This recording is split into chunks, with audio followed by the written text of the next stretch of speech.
lluita la pilota Lewandowski, li guanyen l'acció, la baixa Íñigo al seca central per Pedri, continua Pedri pel carril del mig, avança metres Pedri la posa perfecta per Rafinha a l'interior de l'àrea per Pedri, el control de Pedri l'has de fer, la rematada,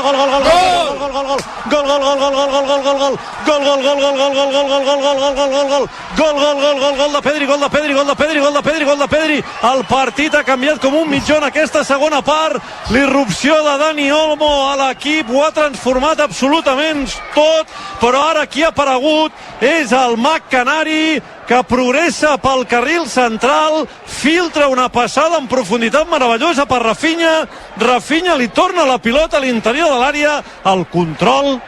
la pausa i gol de Pedri, gol importantíssim del Barça, 15 de la segona part, Rayo 1, Barça 1, Pedri.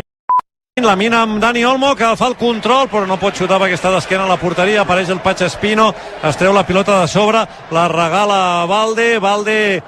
que toca a la dreta per la Yamal se'n va a buscar l'extrem, entra a l'àrea, la passada enrere per Dani Olmo, el control, la rematada, gol!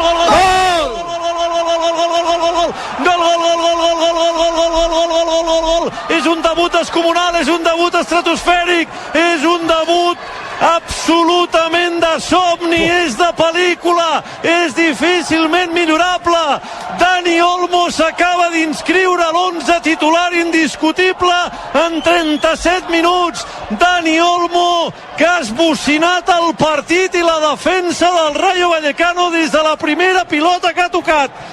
Aquest debut de Dani Olmo és per emmarcar. Ben tornat a casa Dani, gol del Barça, aquest no l'anul·la ni Sotogrado, 38 de la segona part, marcador remuntat, aparició fulgurant de Dani Olmo, Rayo 1, Barça 2.